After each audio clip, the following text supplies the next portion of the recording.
بسم الله الرحمن الرحيم الحمد لله الذي أرسل رسوله بالهدى ودين الحق ليظهره على الدين كله وكفى بالله شهيدا أشهد أن لا إله إلا الله وحده لا شريك له وأشهد أن محمدا عبده ورسوله صلوات الله وسلامه على هذا النبي الكريم وإمام المتقين وقائد الدعاة المجاهدين وعلى آله وأصحابه أجمعين. اللهم علمنا ما جهلنا وانفعنا بما علمتنا وجعلنا من المخلصين. وصلى الله على سيدنا محمد وعلى آله وبارك وسلم والحمد لله رب العالمين. أما بعد. Terlebih dahulu marilah sama-sama kita menyatakan setinggi-tinggi kesyukuran kehadrat Allah Subhanahu Wa Taala kerana dengan limpah kurniaannya kita diberi kesempatan, peluang, kesihatan dan juga kekuatan oleh Allah Subhanahu Wa Taala untuk kita menyambung kembali tumpuan perbincangan kita dalam kitab tasawuf ataupun penawar bagi hati.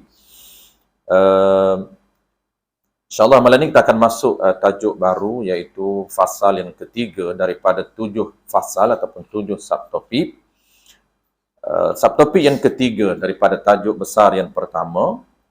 Tajuk besar yang pertama dalam kitab kita ini berkaitan dengan cara untuk kita membersihkan ataupun menjaga 7 anggota, 7 anggota zahir menurut agama kita. Bagaimana cara untuk kita jaga 7 anggota menurut sistem syariat Nabi kita. Itu tajuk yang pertama. Jadi 7 anggota ini kita akan bincang satu persatu. Sambung malam ni anggota yang ketiga daripada 7 anggota. Kita kena tahu 7 anggota asas yang Allah beri kepada kita ini, kena tahu cara nak jaga dia menurut sistem agama. Malam ni kita akan masuk cara untuk kita jaga lidah kita. Cara menjaga lidah. Barulah selesai 7 tajuk ini, barulah kita akan masuk tajuk yang kedua dalam kitab kita ini. Antara tajuk penting yang kedua, kita akan bincang 10 sifat ataupun 10 ciri yang diharamkan oleh Allah Ta'ala daripada kita bersifat di dalam hati kita. Itu antara dia panggil intipati kepada kitab kita ini. Tapi kita kena tahu dulu cara nak jaga anggota zahir. Barulah kita boleh bersihkan anggota hati kita daripada 10 penyakit yang diharamkan oleh Allah Ta'ala. Jadi ulama kita cantik dia buat tumpuan, dia punya modul dia cantik, dia ikut flow dia.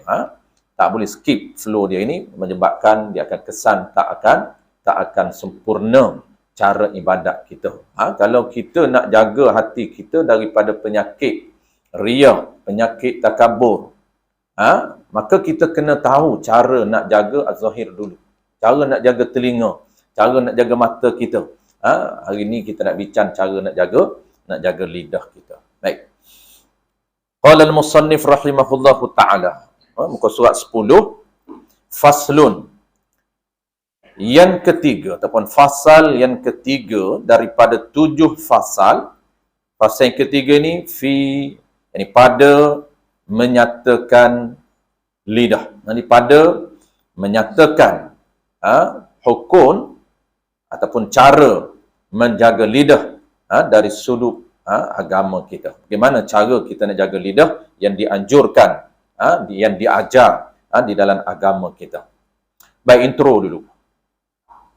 Jadi konsep tuan-puan selalu kita sebut konsep umum ketujuh-tujuh cara nak jaga ni mudah saja. Cuma kita bincang ni detailnya. Konsep dia apa? Umumnya cara kita nak jaga ketujuh-tujuh anggota ini iaitu pastikan kita jangan guna anggota ini untuk melakukan perkara haram, perkara makruh. Itu dia punya konsep umum. Dan kita gunakan dalam masa sama, kita guna ketujuh-tujuh anggota ini Kalau macam malam ni spesifiknya anggota lidah. Kita gunakan lidah ini untuk melakukan perkara wajib dan sunnah. Jadi itulah dia konsep umum cara menjaga ke semua 7 anggota. Maksud jaga ini kita nak kena tahu cara nak urus menurut agama. Maksud dia cara kita nak handle, sebab benda 7 anggota bukan milik kita. Dia milik Allah Ta'ala. Kita ni diberi pinjam. Sebab tu kena tahu cara nak jaga dia. Bukan milik kita. Cara nak jaga mata, cara nak jaga telinga, dan malam ni cara nak jaga lidah. Kita tak boleh guna lidah kita ini untuk bercakap perkara haram, bercakap perkara makruh, bahkan kita guna untuk bercakap perkara wajib dan sunat. Itu cara nak jaga. Maka detailnya kita nak tahu apakah perkara haram supaya kita tak bercakap. Dan apa perkara sunat dan perkara wajib yang perlu kita buat untuk kita collect pahala melalui lidah kita. Sebab ketujuh anggota ini merupakan modal yang Allah beri kepada kita untuk kita ceria ataupun menghasilkan pahala. Selalu kita sebut tuan-puan, modal yang Allah beri kepada kita untuk menghasilkan pahala, dia ada 2 modal asas. Pertamanya ialah modal ilmu. Yang keduanya ialah modal anggota kita. Anggota ini merupakan modal untuk kita guna dia buat ibadat. Mata kita kena tahu cara nak ibadat dengan mata, ibadat dengan telinga, ibadat dengan lidah. Dan dalam masa yang sama, kita kena tahu juga ilmu, modal ilmu. Kalau tak tahu ilmu, tuan-puan, tak boleh menghasilkan pahala walaupun modal lain ada. Walaupun kita ada anggota sempurna. Walaupun duit, modal kewangan kita ada. Tapi kita modal asas kita, ilmu tidak ada. Sebab tu ilmu sangat penting, tuan-puan, untuk kita create menghasilkan pahala. Sebab itu formula asas, formula dia, tuan-puan, umumnya tahap kewangan ataupun tahap pahala kita. Dia sama je konsep kewangan dengan pahala. Tahap pahala kita berdasarkan tahap ilmu kita. Lagi tinggi ilmu kita, lagi tinggi pahala yang kita boleh buat. Tapi kalau pahala kita, kalau ilmu kita cukup makan, tuan-puan, maka pahala kita juga lebih kurang. Cukup makanlah. Pahala kita pun duk level B40 lah. Dia tak akan naik apa nama M40. Lagilah nak naik jusa, lagi jauh. Jadi kena improve lah ilmu kita. Salah satunya ilmu basic, tuan-puan, yang kita belajar malam ni, salah satu modul basic untuk improve kita punya pahala kita. Baik, kita terus kepada intro dia. Qala al-musannif rahimahullahu ta'ala. Ketahui olehmu. Siapa mu ni selalu kita sebut, tuan-puan, sama saja. Mu ni iaitu orang yang berakal, ataupun orang yang akil dan orang yang balik. Itu wajib. Ketahui ni wajib engkau tahu. Itu ketahui olehmu. Siapa kamu ni? Kamu ni kena kepada kita lah. Yang ni orang yang berakal dan orang yang balik. Itu umum. Kalau spesifik dalam ilmu tasawuf, dia panggil orang yang salik. Itu spesifik lah nama dia. Umumnya orang yang berakal. Jadi wajib orang yang berakal ni tahu ilmu yang kita nak belajar. Wajib orang yang balik tahu ilmu yang kita nak belajar. Spesifiknya ialah orang yang balik dan akal itu statusnya murid ataupun statusnya salik. Bukan lagi wasil ilallah. Kalau wasil ilallah tu orang dia dah higher, orang yang dah level tinggi. Dia punya standard tinggi di sisi Allah tu, nama dia wasil ilallah. Sebab kita ni, tuan-puan, dia ada standard di sisi Allah. Standard di sisi Allah ni tidak ada siapa tahu. Kita dengan Allah Ta'ala sahaja. Sebab tu kita tak boleh lekeh orang, hina orang. Kita tak tahu standard dia di sisi Allah Ta'ala. Walaupun nampak pandangan biasa, nampak biasa saja. Tak semestinya orang pakai jubah, orang pakai serban besar, tuan-puan. Jubah berlapis-lapis. Kita mestinya dia tinggi di sisi Allah Ta'ala. Kadang-kadang lebih rendah di sisi Allah Ta'ala. Kenapa? Ada riak. Riak ada, tuan-puan, dia jatuh terus. Tidak ada tempat di sisi Allah Ta'ala. Tempat maksudnya nak naik ke level yang tinggi. Kalau penyakit hati masih ada, kalau dok ada riya, dok ada ego, takabur, dok ada sum'ah, cinta kepada pangkat, hubbud dunia, cinta kepada dunia, dalam hati dia ni penuh penyakit-penyakit yang Allah tak bagi. Walaupun di sudut orang panggil tumpuan zahirnya, make upnya cantik luarnya, tapi status di sisi Allah Ta'ala serendah-rendah pangkat. Adapun orang wasil ini, orang yang paling tinggi di sisi Allah Ta'ala. Wasil ni dia level dia banyak pula. Cuma kita beritahu ni level umum sahaja. Wasil ilallah ni orang panggil orang yang kenal Allah dengan orang yang dah sampai hati dia dengan Allah. Orang yang sentiasa ingat kepada Allah. Orang yang sentiasa rindu kepada Allah. Maka dia banyak pangkat dia. Banyak nama. Biasanya wasil ilallah ni kita panggil apa? Kita panggil wali Allah Ta'ala. Maka wali ni dia banyak pangkat. Ada wali awliya usughra, ada awliya kubra. Patut ada nama dia pula. Ada wali autad, wali mujbir, wali mujbir pula. Wali aqrab, aqrab bertukar pula dengan wali nikah. Aqrab mujbir wali nikah. Ini wali Allah Ta'ala ni. Wali ini lupa dah tu apa? Abdal. Wali Abdal. Wali Abdal. Tu nama dia, gelaran dia. Ada satu era, satu orang wali. Nama dia lah wali kutub. Kutub ni tuan-puan, dia leader segala wali. Dia leader segala wali. Nama dia kutub. Satu era, selagi dia tak mati, tu dia panggil era. Selagi dia tak mati, orang lain tak akan naik. Dia panggil wali kutub. Antara wali kutub Imam Syafi'i. Kita tak tahu selagi dia tak mati. Apabila dia meninggal, maka Allah zahirkan dia wali kutub. Wali saja tahu, bukan kita. Kita ni baru duduk geli-geli baru. Ilmu kita ni ilmu geli-geli baru. Bukan ilmu nak wali ni dia kena ilmu. Tak semestinya dalam, kata para ulama. Nak jadi wali tak semestinya ilmu tak tinggi. Tetapi basic settle. Basic settle dan beramal. Kata Tuan Guru saya, Tuan Guru Jeci Al-Qadahi, dia mengatakan bahawa sesiapa yang khatam kitab penawar bagi hati dan beramal dengan ilmu yang ada dalam kitab penawar bagi hati, dia dah boleh jadi wali. Sebab bukan senang nak amal, nak buang riya, buang takabur, buang sum'ah, buang hubud dunia. Jadi basic ni tuan-puan, modul ni dah modul untuk rekrut wali Allah. Jangan duk perasan pula. Khatam kitab penawar, aku dah wali. Baru duk lali baru. Ilmu tak tahu, tak lepas basic lagi, duk perasan dah.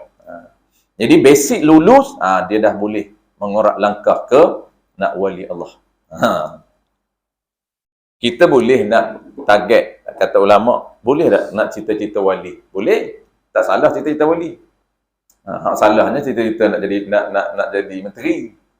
Itu memang salah lah. Itu dia panggil hubur riyasah. Cinta pangkat. Jangan kata menteri saja. AJK surau pun salah. Ini dia nampak, salah. Jangan duduk cita-cita jadi PM. PM tepi boleh. Dia kata, tak bukan PM saja yang salah, yang haram. Apa saja jawatan. Walaupun sekecil-kecil jawatan. Ada dan hati dia. Suka kepada orang lantik jawatan. Haram sampai bila-bila. Walaupun sampai mati orang tak lantik AJK surau. Haram. Tapi kalau orang lantik, terimalah. Kita bukan nak pun. Kita bukan ada impian untuk menjadi leader. Dia yang haram ialah ada impian. Sebab apa? Sebab leader itu amanah. Apabila kita impian, maka kita akan kita ditakuti, kata Nabi, tak mampu untuk melaksanakan amanah. Itu olehmu. Bahawasanya. Jadi olehmu ni ada dua tu, spesifiknya ada dua standard. Pertamanya orang yang salik. Salik ni bukan kita juga. Yang pertamanya murid dulu. Murid ni standard pertama. Murid ni orang yang berkeinginan. Untuk apa? Untuk mengenal Tuhan dan untuk beramal dengan syariat Tuhan secara betul. Dia dah ada impian.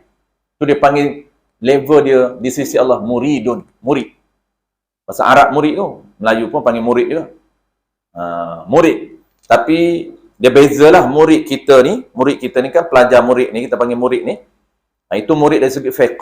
Orang yang berkeinginan untuk nak ilmu. Tu murid fiqh. Tapi murid dalam tasawuf, orang yang ada keinginan untuk apa?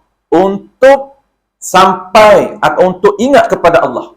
Tu bahasa spesifik. Tapi secara umumnya, orang yang berkeinginan untuk kenal Allah dan untuk melaksanakan syariat Allah Ta'ala. Tapi bahasa pendek, orang yang berkeinginan untuk ingat kepada Allah. Nak ingat pada Allah, nak kena kenal dia. Nak ingat pada Allah, nak kena buat syariat dia dengan betul. Tu standard pertama. Maka orang murid ni, macam mana nak kenal dia tuan-puan? Kita ni murid ke, salik ke, wasil? Ketiga-tiga tak masuk. Tak masuk, orang panggil tak masuk kelas. Tak ada standard kita ni, di sisi Allah Ta'ala. Tiga ni je tuan-puan. Tak masuk standard tiga, memang dia ni tak ada golongan di sisi Allah. Itu yang ulama kata, al-awam kal-hayawan. Orang biasa ni seperti hayawan standard di sisi Allah Ta'ala. Bahkan lebih mulia lagi. Kerana hayawan tidak diambil kira. Jadi kita pastikan kita ni tuan-puan ada standard di sisi Allah. Walaupun standard pertama. Standard pertama ni, dia ada keinginan. Dia ada action, tindakan. Bukan impian macam kita. Kita impian belum bertindak lagi. Ni dah. Murid ini, dia dah ada tindakan. Apa tindakan dia? Tindakan dia berusaha belajar mencari ilmu mengenal Tuhan. Dan mencari ilmu untuk melakukan syariat. Jadi mencari ilmu tentang ibadat. Bagaimana nak buat ibadat solat yang betul. Bagaimana nak buat ibadat solat sunat yang betul. Sebab nak perbanyakkan ibadat sunat. Kenapa? Kerana sunat ini, ibadat ini, tuan-puan dia panggil apa? Dia panggil wasilah untuk ingat kepada Allah. Sebab tu kena tahu tata cara ibadat. Maka dia ambil tahu dah. Ambil tahu ilmu berkaitan kena Tuhan. Ilmu berkaitan dengan nak melakukan ibadat kepada Tuhan. Kenapa? Kerana ibadat ini merupakan orang panggil wasilah ataupun perantaraan ingat kepada Allah Ta'ala. Dia dah mula belajar. Belajar pun kita selalu dah sebut tuan-puan, follow dia punya flow dia.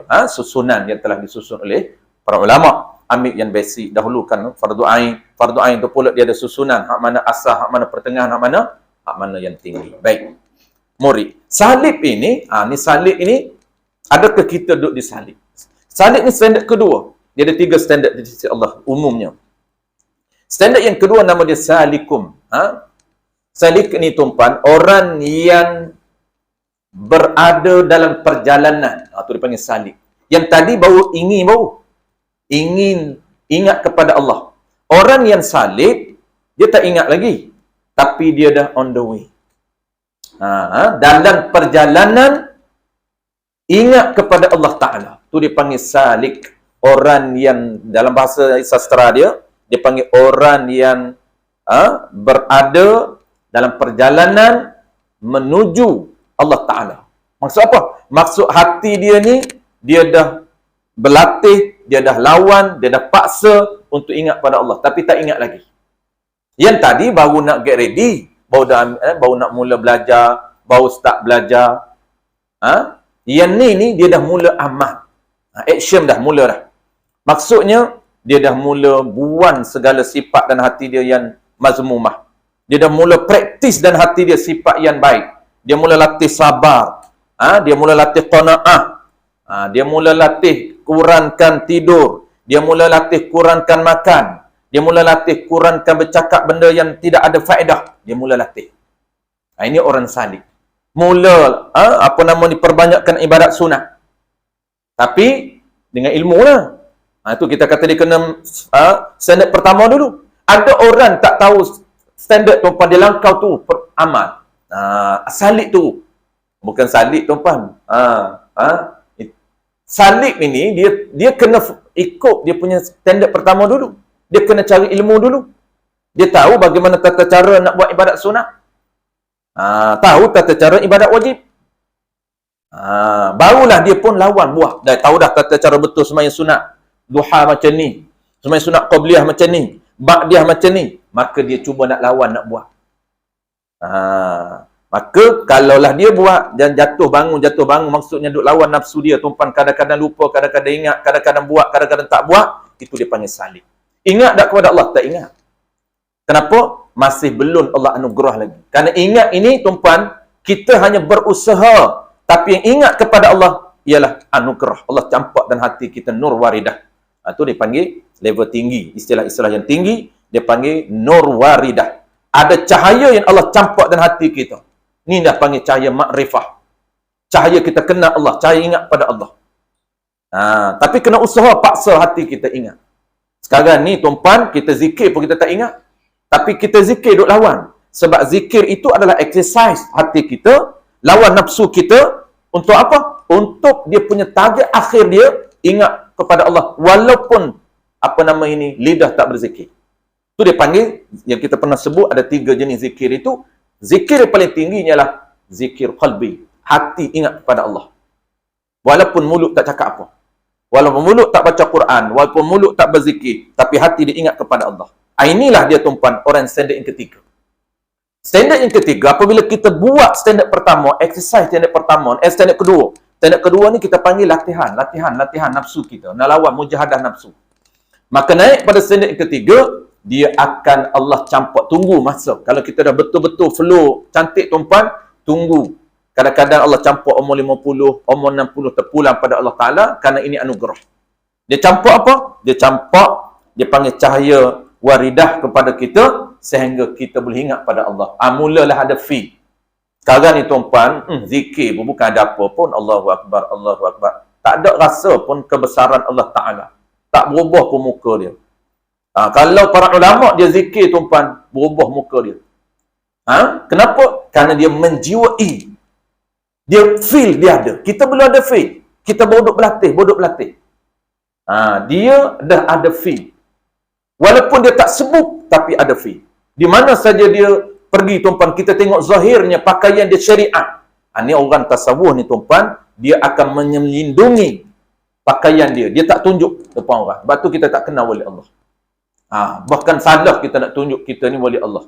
Sebab tu setengah orang tuan-puan, ada orang yang torik dia tak pakai serban, tak pakai jubah. Tuan guru saya tak pakai serban, tak pakai jubah. Pakai waktu mengajar je. Waktu mengajar je. Tak mengajar, orang tak kenal dia. Ni dia selindung. Dia panggil pakaian luarnya syariat, zahirnya hakikat. Zahirnya tuan-tuan dan batin dia ini sentiasa berhubung dengan Allah. Maksudnya sentiasa ingat kepada Allah, rindu kepada Allah. Tapi kita duk tengok mulut dia tuan-tuan duk sembah dengan kita. Pakaian dia biasa saja. Kenapa? Kerana dia nak selindung, tak nak bagi orang respect, tak nak bagi orang meraihkan dia. Ada tuan guru saya seorang daripada Banjarmasin tuan-puan, Kiar Osman. Di kampung dia ni hebatlah, dengan serban dengan apa. Bila nak keluar je, dia akan lempar serban dia, lempar jubah dia di airport. Pakai biasa je, pakai t-shirt dengan pakai baju kemeja je. Orang tanya, kenapa ni tu Kiai? Kiai tak pakai serban? Sajalah dia melawak. Dia kata, aku tak nak orang hormat kepada aku. Takut aku payah nak jaga hati. Orang saling cium tangan pun kita rasa lain dah. Tu payah tu. Apabila orang tengok kita pakai serban orang hormat, dia tak nak orang hormat. Dia takut dia ni rasa ni. Payah nak jaga hati tuan-puan. Kiai tu. Kita ni bukan kiai ni. Kita ni kiok aja kalau kata. Payah nak jaga. Tapi bukanlah maksud tak pagi pakai serban jubah tuan-puan, baguslah pakaian tu. Jangan lepas ni kita pun lempar habis serban jubah.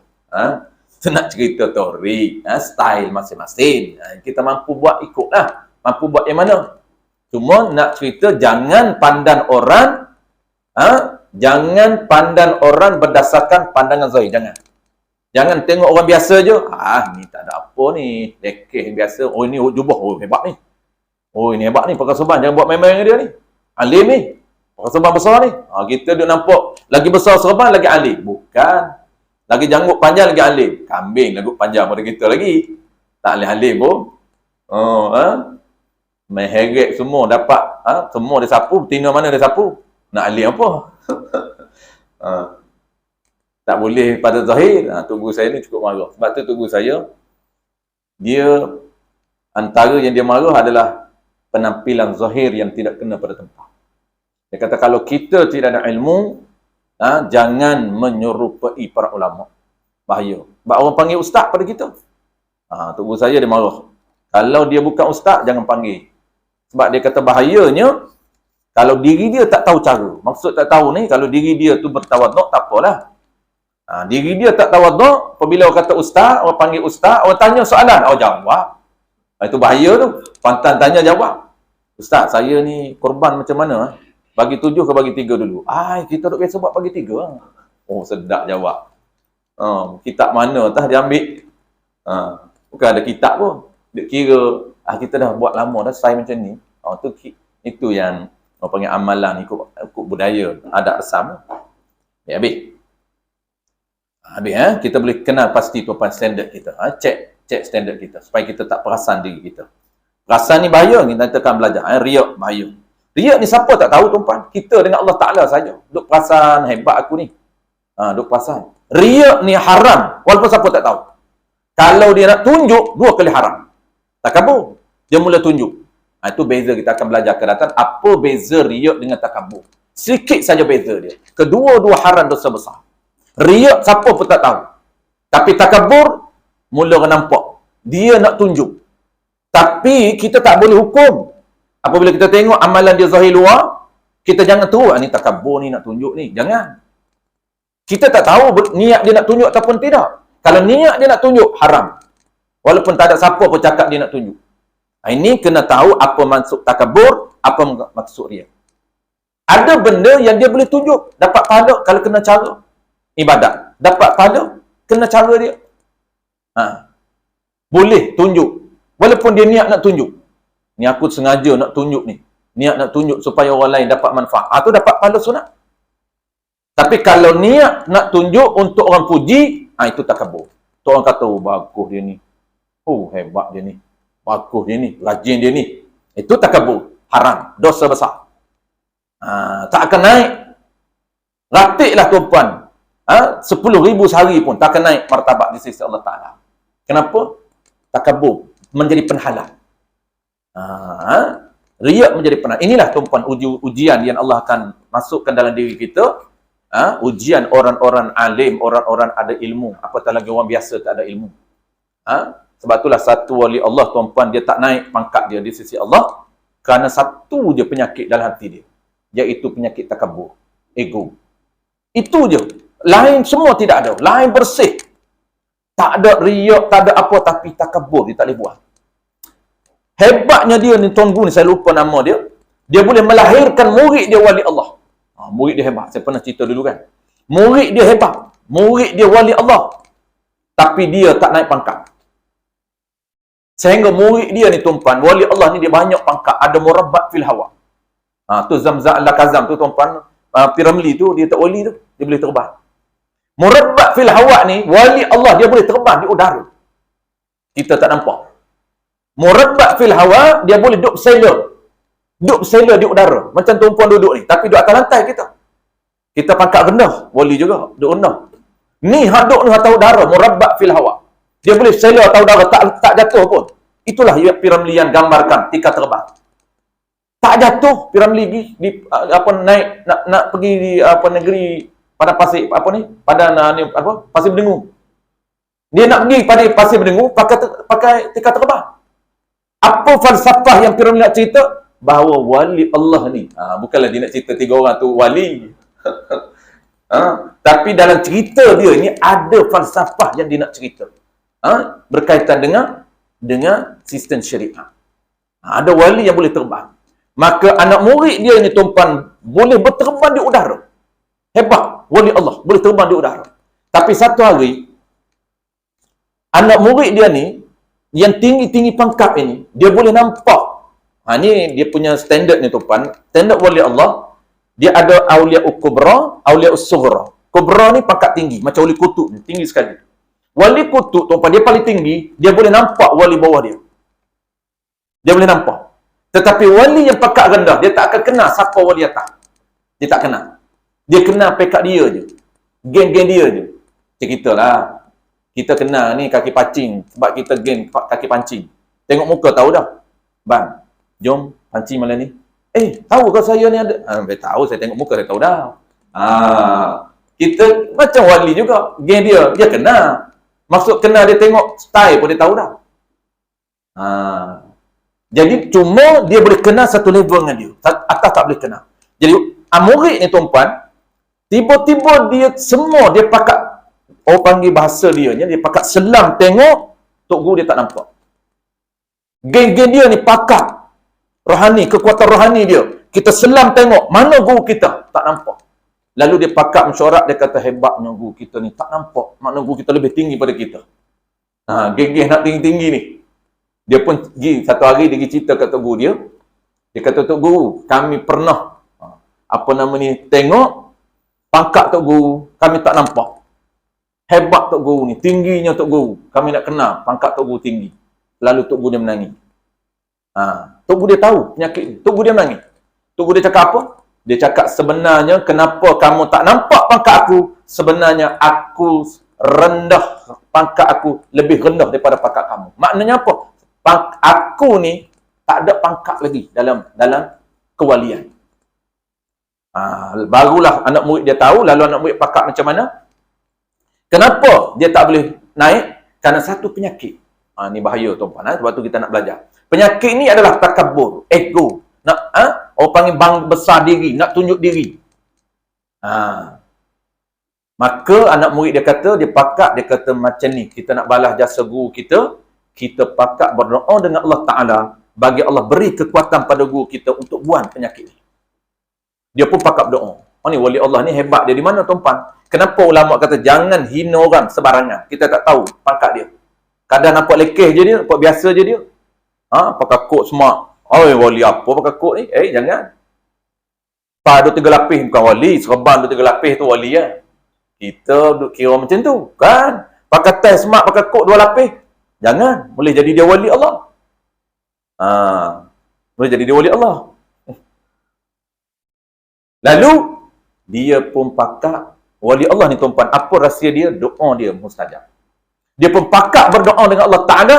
Selepas dia berdoa, Allah terima doa, terus naik setinggi-tinggi pangkat.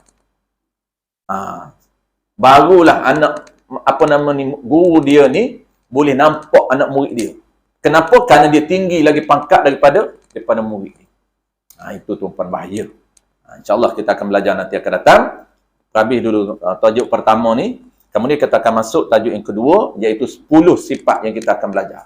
Kita akan buang 10 sifat ni. Buang ni nak buang macam mana? Nak lawan tuan-tuan. Itu je cara buang. Ego dia akan ada. Kita ni tuan-tuan, setiap orang Allah akan buat asal. Ego ada, takabur ada, pasal nak tunjuk kat orang ada. Pasal nak seorang puji ada. Itu semua perangai asal kita. Nak seorang puji, nak seorang tengok kita bagus, nak seorang ibadat nak rasa nak tunjuk kat orang. Orang keji kita rasa lain. Itu memang perangai asal kita. Cuma kita kena lawan dia. Belajar, lawan. Habis. Bahawasanya Allah Ta'ala menjadikan ia Allah akan lidah bagi engkau. Supaya, ni dia panggil lam lil hikmah.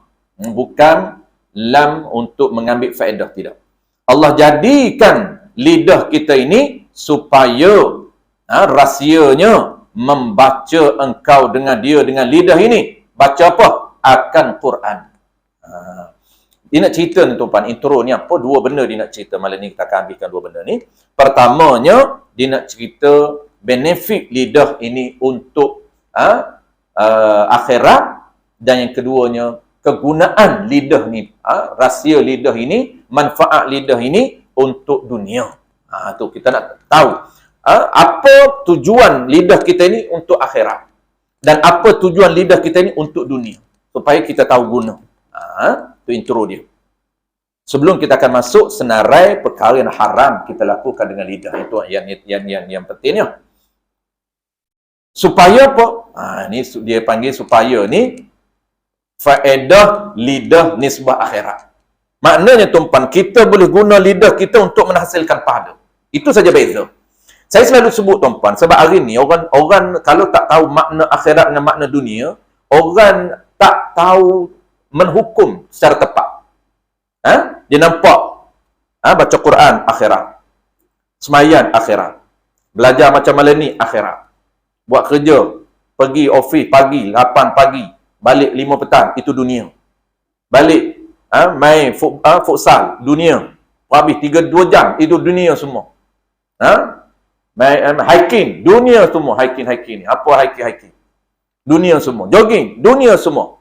Jom kita ke surau saja. Dia tak tahu apa dunia, apa akhirat. Okay, baik. Apa dunia, apa akhirat, tuan? Saya ulang sekali lagi ya. Akhirat ini, yang dinamakan akhirat, setiap-tiap perbuatan yang ada pahala di akhirat. Walaupun dia tak di belakang itu dia panggil panggil apa? Dia panggil wayah. Walaupun rupa dunia sekalipun. Tetap nama akhirat. Walaupun nampak rupa ini adalah dunia. Tapi kalau ada pahala, dinamakan pekerjaan itu, perbuatan akhirat. Tak boleh nak nisbahkan dunia. Mana contoh tuan, kalau kita sebut, tuan keluar pagi, balik petang, kerja kita itu, dunia tak? Ya, dunia. Untuk dapat duit. Dunia.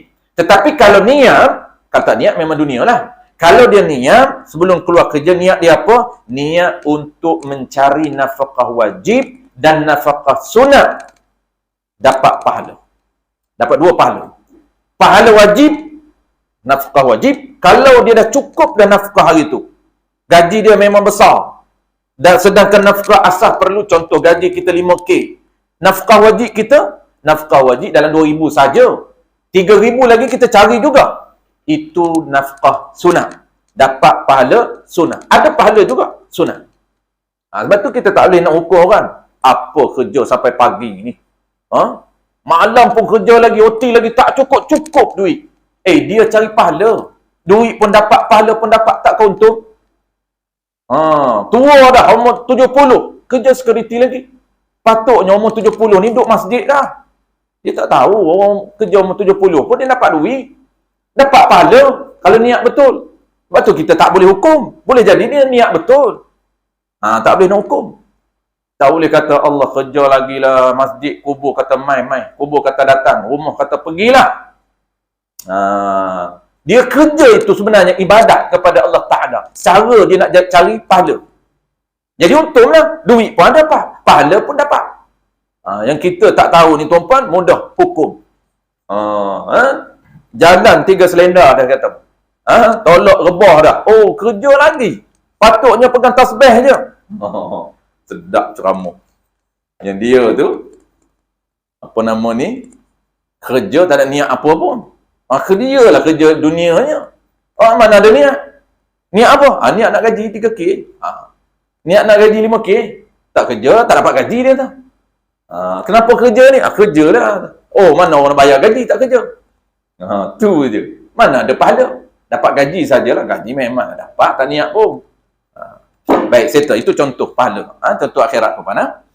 Di sebaliknya tuan-tuan, apa maksud dunia? Dunia ni tiap-tiap perbuatan yang tidak ada pahala di akhirat. Walaupun rupa akhirat. Rupa akhirat. Kita tengok dia baca Quran. Akhirat tak? Ya.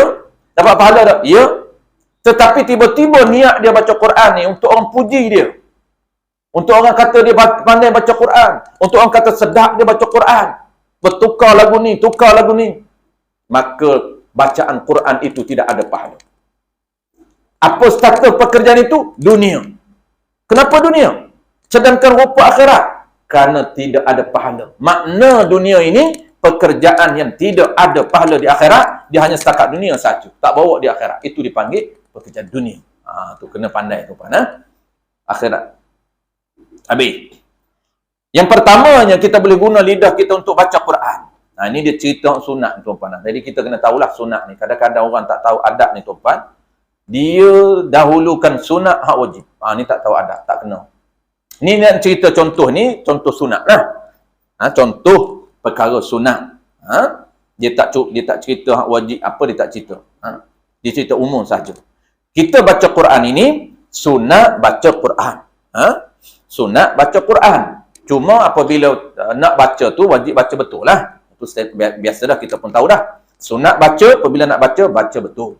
Cumanya tuan-puan, cara adabnya, dia panggil apa? Dia panggil susunannya, kita kena lakukan perkara yang wajib terlebih dahulu.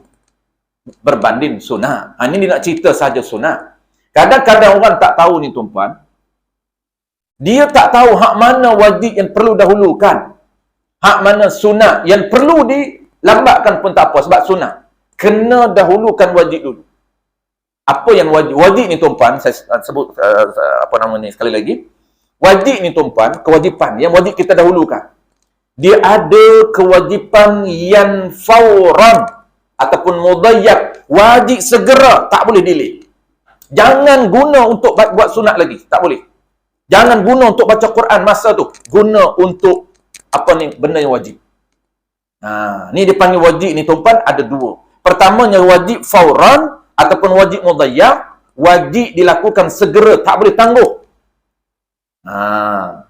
Yang kedua nama dia lah wajib muwassab, wajib yang boleh tangguh. Apa wajib fauran ni? Wajib segera, tak boleh tangguh.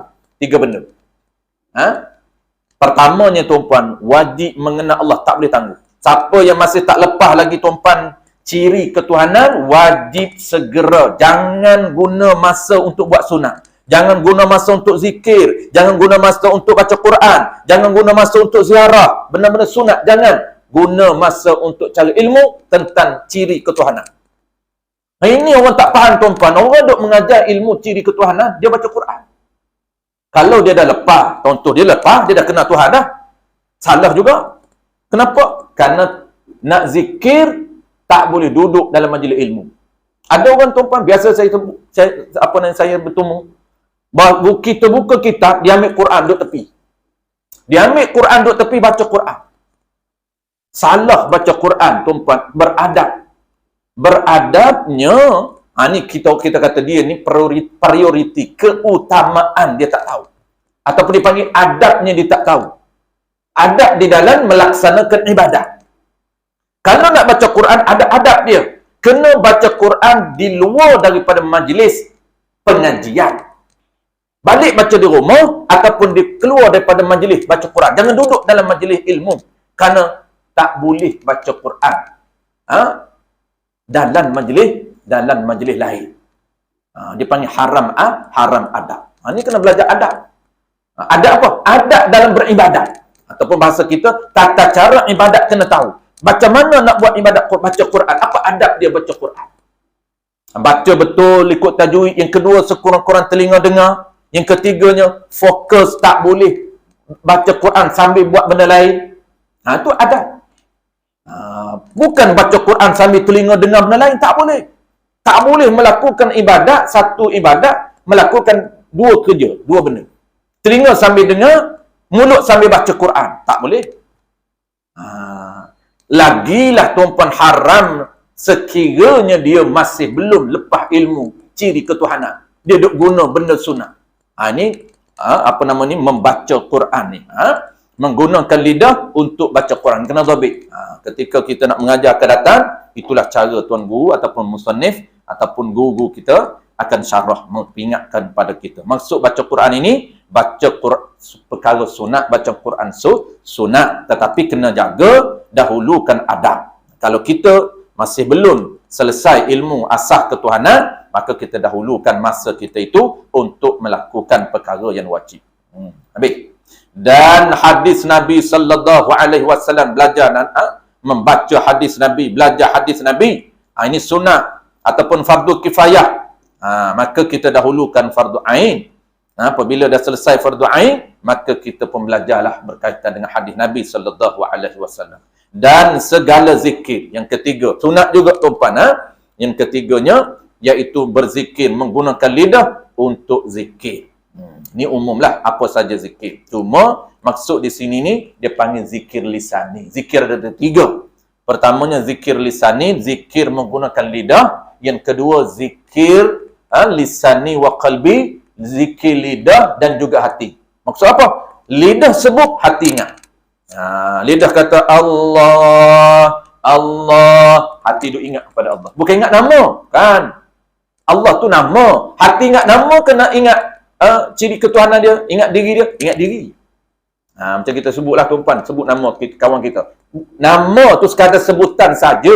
Dalam minda kita nampak siapa? Dalam minda nampak kawan kita. Bukan nampak nama dia, ejaan dia, tidak. Begitu juga kita dengan Allah. Kita dengan Allah, apabila kita sebut Subhanallah, Subhanallah, bukan nampak Subhanallah itu nampak keagungan Allah, diri Allah yang mempunyai ciri-ciri kesempurnaan, kehebatan, kekuatan dan sebagainya. Nampak yang tu. Tu dipanggil zikir lisani dengan qalbi. Yang ketiga adalah zikir qalbi. Hati ingat kepada Allah, mulut tak cakap apapun. Itulah dia panggil zikir yang paling tinggi. Ni yang maksud dia ni zikir qalbi lah ni. Dan pengetahuan. Dan kita guna lidah kita untuk apa? Untuk pengetahuan yang memberi manfaat. Memberi manfaat ni apa? Untuk kita sebarkan pengetahuan ataupun ilmu yang memberi manfaat. Yang ni yang ada pahala. Tak kisahlah ilmu tu ilmu agama ataupun ilmu lain daripada agama. Maksudnya ilmu kifayah. Asalkan ilmu yang kita beri itu ilmu ada pahala. Niat yang betul. Dan supaya mengajar engkau dengan dia. Supaya engkau mengajar dengan dia dengan lidah. Kita guna lidah kita ni untuk mengajar. Mengajar ilmu yang asas, mengajar ilmu fardu ain, mengajar ilmu fardu kifayah, dapat pahala, niat betul. Supaya mengajar engkau dengan dia dengan lidah ini akan ilmu yang memberi manfaat. Maksudnya ilmu yang memberi manfaat ni ilmu yang dapat jaga kita daripada melakukan dosa. Tu dipanggil ilmu manfaat. Ilmu tu dia boleh tolong kita jaga daripada kita melakukan dosa. Baru kita panggil ilmu tu ada manfaat untuk kita. Tapi kalau kita ada ilmu tuan-puan, tapi tak boleh bantu kita, tak boleh nak cegah kita. Tak boleh nak tolong peringat pada kita, ini dosa, ini pahala. Maka dia panggil ilmu yang tidak ada manfaat. Walaupun dia ada ilmu. Adalah selek di mana-mana. Biasanya selek di niat dia. Tu ulama tekan sangat. Ketika nak berada dalam majlis ilmu, niat semata-mata kerana Allah. Allah bagi ilmu, Allah bagi kekuatan untuk kita beramal dengan ilmu. Dan menyuruh, dan guna lidah menyuruh engkau dengan kebajikan. Kita suruh ataupun kita ajak orang buat baik. Kita ajak orang buat baik ni tuan-puan, hebat di mana? Dapat pahala satu, pahala ajak atau satu. Yang keduanya, pahala orang lain buat baik dapat juga pada kita. Man dalla 'alal khair, sesiapa yang tunjuk jalan untuk orang lain melakukan kebajikan. Siapa yang tunjuk jalan, maksudnya cerita kebaikan pada dia, lalu orang lain tu buat juga. Man dalla 'alal khair, maka Allah Taala akan bagi apa? Allah Taala akan bagi pahala. Mithlu ajri kafa'ilih, sama pahala dengan orang yang buat. Mislu sama kafa'ili dengan orang yang buat. Kita cerita saja. Malam ni kita ada kuliah. Pakatlah tuan-puan ramai-ramai. Mudah-mudahan Allah berikan kepahaman pada kita untuk buat ibadat. Kita cerita tu saja. Lalu orang baik ngaji dengan niat ikhlas dia, dapat pahala pada dia, dapat pahala pada kita. Pahala apa? Pahala ibadat dia. Maknanya tuan dapat dua pahala. Pahala pertamanya pahala cerita. Orang panggil pahala mengajak orang buat baik. Pahala yang kedua, pahala kebaikan yang dia buat baik. Allah beri pada kita sedikit pun tak rugi. Tu dua pahala. Lepas tu dulu tuan-puan. Bukan dululah, sampai hari ni lah, sampai bila-bila lah konsep ni. Jadi, zaman Nabi lagi dia mula. Konsep rekrut ni. Sebab apa nak rekrut sangat tuan-puan Islam? Macam kita hari ni tak rekrut orang kafir dah. Payah dah. Rekrut orang Islam juga datang mengaji. Sebab nak pahala. Dapat seorang tuan-puan, passive income kita sampai bila-bila. Sebab dapat seorang. Kita ni tak ada khatam. Kawan kita yang kita dah ajak khatam dia. Pahala dapat. Ilmu tak dapat lah. Pahala kawan kita tu dapat kepada kita. Bayangkan kawan kita pula boleh mengajar pula. Bertebaran murid. Bayangkan pada kita. Berapa dia punya lapisan pahala. Kawan kita seorang, murid dia pula tuan-puan lapisan yang kedua. Murid tu pula ada murid dia lagi. Lapisan yang ketiga. Itu dia panggil debt bonus. Bonus kedalaman. Itulah dia punya konsep itu. Konsep pahala. Allah bayar pada kita. Berapa lapis pun Allah akan bayar. Sampai di akhirat. Inilah. Ulama nampak tuan-puan.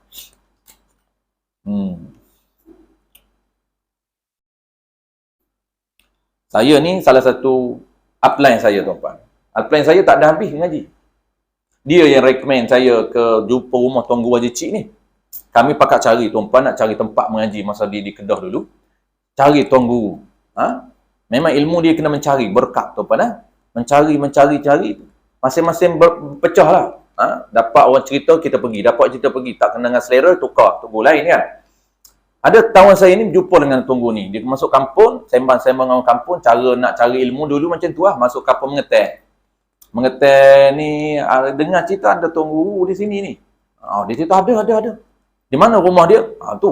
Pergilah tanya. Dia kata orang kampung tu cerita. Dia kata memang tiap-tiap hari saya duduk tengok orang belajar. Maka kawan saya pun pergi. Pergi dengar. Dia kata bagus ni. Dia pun ajak saya. Jom kita pergi. Pergilah. Dia rekrut saya. Maksudnya dia yang bertemu dulu. Dia dulu register ahli. Jadi ahli mengaji ni. Tak ahli mengaji tu depan. Tak jadi. Tak ahli mengaji dia datang nak semayang isyak. Tiba-tiba dah ada kuliah, dia dengar lah. Itu bukan ahli. Itu tak dapat pahala ahli mengaji. Itu dapat pahala mendengar saja. Ni tak ahli ni. Memang kita register ahli. Register untuk guru lah. Bukan register bayar tu pan. Lalu saya pun pergi. Saya pergi dengar sekali. Inilah aku nak ni. Mengajilah sampai Tuan Guru meninggal. Tapi kawan saya ni dia ada masalah. Dia terpaksa balik awal. Balik ke Kelantan. Tak ada 2 tahun dia mengaji. Saya tunggu sampai Tok Guru meninggal. Tak balik-balik Kelantan. 13 tahun saya duduk di sana, di Kedah, baru balik Kelantan. Jadi kawan saya ni dia balik awal. Tak ada 2 tahun dia balik. Ada masalah sikit, dia tekan keluarga, balik. Memang kita tak ada khatam. Maknanya tuan-puan, tak apa. Sebab dia dah ada downline dia je hebat. Maksudnya bukan hebat, maksud khatam lah. Dapat pahala lah khatam. Walaupun boleh dogo-dogo saja kita pun. Maknanya dia ini tuan-puan, pahala dia dapat rekrut saya, walaupun dia tak mengajar. Tapi hari ni, duduk di rumah dia. Macam biasa je, memang dia tak boleh mengajar. Tapi adalah ilmu untuk diri tu boleh lepas lah tuan-puan. Boleh lepas lah ilmu untuk diri tu. Nak ceritanya, dia berjaya rekrut. Tu. Habis tuan-puan, kita dah insya'. Baik, kita nak titik di bawah tu. Dan memberi nasihat, ada melarang daripada kejahatan dan memberi nasihat engkau akan orang Islam dan menunaikan engkau akan hajat mereka itu dengan lidah. Menggunakan lidah semua. Beri nasihat pun. Orang minta nasihat kita beri. Orang tanya pendapat kita. Niat tuan-puan. Orang tanya pendapat kita beri. Niat. Niat apa? Niat kerana Allah Ta'ala. Barulah kita beri pendapat pada orang. Sama ada orang dengar tak dengar tak apa. Dapat pahala. Pahala kita beri pendapat pada dia. Orang tanya kita macam mana? Sekian, kita pun beri pendapat. Maka beri pendapat itu niat yang betul dapat pahala sunat. Lagi, dan menunaikan engkau akan hajat mereka itu. Ada orang berhajat tuan-puan, maka kita menyelesaikan hajat dia. Dia minta tolong. Ini kira lidah dulu ni, bukan keuangan lagi. Kira lidah dulu. Hajat lain tu, hajat banyak. Hajat dia ni just untuk kita cerita saja. Bukan hajat lain dah, nak cerita. Maka kita nak bantu dia menyelesaikan hajat. Orang tanya kita, saya tak tahu ni nak buat macam mana. Mudah-mudahan jah kita cerita, dapat pahala. Tu tuan-puan, kena nampak setiap perkataan kita tu ada pahala. Pahala yang besar. Menunaikan hajat orang Islam ni tuan-puan, pahala besar. Di akhirat Allah Ta'ala balas. Tak kisahlah hajat apa pun. Nasihat guna lidah pun hajat. Mampu kudrat kita tolong pun hajat. Ada kewangan, tolong kewangan pun hajat. Allah balas di akhirat kelak. Antara pahala besar, iaitu orang yang menyelesaikan hajat orang lain. Dan mendamaikan engkau akan mereka itu. Mengguna lidah. Dan barang sebagainya. Daripada segala faedah akhirat yang dikerjakan dengan lidah. Seperti menjadikan Allah Ta'ala akan lidah engkau itu kerana masalah dunia. Wallahu a'lam. Jadi kita akan sambung ke datang. Seperti menjadikan Allah Ta'ala akan lidah engkau itu kerana masalah dunia. Kita akan datang tuan-puan, kita nak tengok dunia tapi kita boleh tukar menjadi akhirat. Tak kena gaya, memang dia akan jadi dunia lah. Mana contoh dia cerita? Contohnya ialah jual beli. Tiap-tiap hari kita berjual beli tuan-puan. Kalau kita tak tahu cara, maka menyebabkan perkataan kita kita lakukan dalam transaksi jual beli itu dia akan jadi dunia semata-mata, tidak ada pahala akhirat. Kenapa? Karena kita tak niat. Wallahu a'lam. InsyaAllah kita akan sambung bulan depan. Bismillahirrahmanirrahim. Alhamdulillahirabbil alamin. Wassalatu wassalamu ala asyrafil anbiya'i wal mursalin wa ala alihi wa ashabihi ajma'in. Allahumma faqihna fid din wa 'allimna ta'wil waj'alna minal ulama'il 'amilin waj'alna minal mukhlisin. Wa sallallahu ala sayyidina Muhammadin wa ala alihi wa baraka wa sallam. Walhamdulillahi rabbil alamin.